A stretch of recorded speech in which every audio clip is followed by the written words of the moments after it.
Kalian kan baru 2 tahun pacaran. Emang udah yakin? Aku rasa kalau kamu mau, kamu bisa jadi ibu yang baik.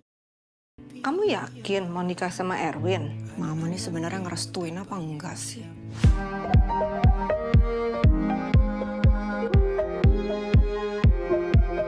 Film Cek Toko Sebelah 2 masih menceritakan tentang keluarga Koafuk, Johan, dan Erwin yang kali ini konfliknya meluas di luar dari mereka bertiga karena berkaitan dengan pasangan masing-masing, yaitu Johan yang diperankan Yoon Byoko dan istrinya Ayu yang diperankan Nadine Wirasti, dan saya yang memerankan Erwin, dan calon istri saya Natalie yang diperankan oleh Laura Basuki. Jadi ada isu soal persiapan pernikahan, soal restu dari calon mertua, soal orang tua yang mendesak supaya segera punya anak, dan lain sebagainya. Gimana rasanya nganggur, Pak?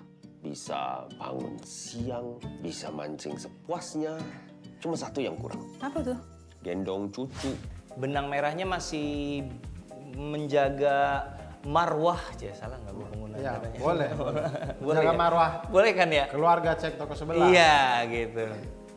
Ya. Sebenarnya tidak sesusah itu karena terpisah dunianya. Maksudnya dunia yang sama tapi timelinenya tuh terbelahnya cukup jauh gitu. Jadi di series itu kita di series yang season 2, season 3 itu udah melangkah di masa depannya film yang pertama gitu. Sementara film kedua ini melanjutkan dari film yang pertama. Jadi apa yang terjadi di film kedua ini hanya mempertimbangkan apa yang terjadi di film pertama. Karena series terjadinya nanti-nanti lagi setelah itu gitu. Jadi tidak ada yang terjadi di Empang dan segala macam, Afuk menikah lagi segala macam, itu belum terjadi di film kedua ini. Jadi di film kedua ini ceritanya masih berkaitan erat dengan film pertamanya saja. Sebenarnya sih harapannya film ini bisa jadi jembatan orang tua dan anak ya. Kita ini kan generasi, kita ini kan selalu perbedaan generasi ini selalu jadi masalah gitu.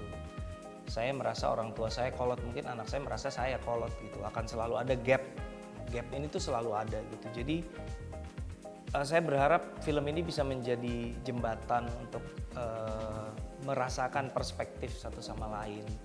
Bahwa saya pengen membawa pesan yang cukup personal, bahwa kayaknya sebagai orang tua setelah anak saya beranjak remaja, saya harus berdamai dengan kenyataan bahwa orang tua tuh tidak selalu tahu yang terbaik buat anaknya. Kadang-kadang kita memang harus percaya sama mereka gitu. Kita nggak selalu tahu yang terbaik dengan pengalaman hidup kita sekalipun. Nah itu yang pengen saya bawa di film ini sebenarnya. Kamu mau nikah dengan Natalie, kamu harus stay di Jakarta. 3 hal kenapa harus ke bioskop menonton Cek Toko Sebelah. Yang pertama, kalau kita bahas bioskopnya ya, pengalaman menonton sudah pasti. Apalagi kalau film komedi, seperti halnya teman-teman nonton film horor, terpekik bareng, film komedi juga pasti ketawa bareng, rasanya beda ya daripada nonton di handphone sendiri gitu ya, nonton di streaming, atau pasti ada pengalaman komunal, happy bersama. Itu perasaan yang mungkin hanya bisa didapatkan di sebuah bioskop gitu ya untuk film ini.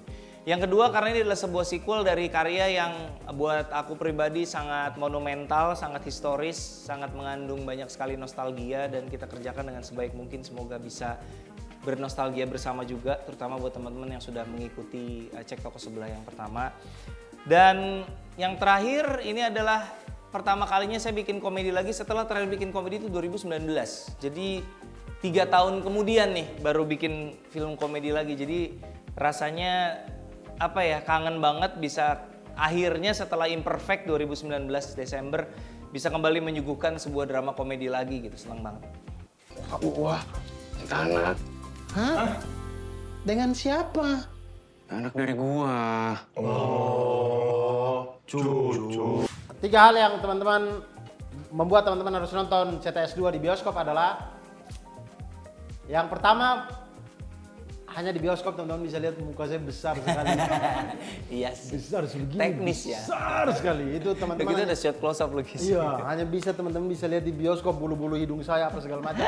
Hanya di bioskop. Kalau di layar HP atau di TV itu kurang. Kurang detail ya. Kurang detail. Teksturnya ya. Teksturnya kurang bagus.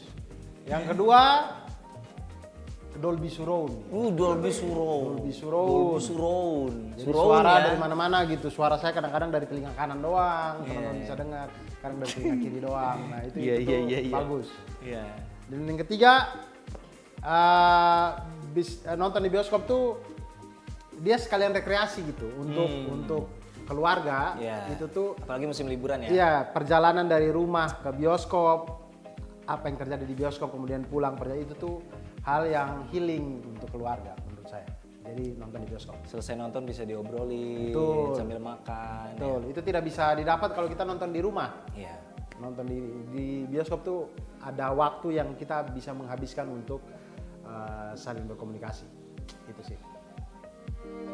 Yuk, aku sayang sama kamu, tapi aku juga pengen punya anak. Lu tuh kayak malu banget ya punya keluarga kayak kita. Sorry banget ya Win ya, kalau kita udah nodain hidup lo yang sempurna itu. Erwin, kalau kamu pergi pernikahan ini batal.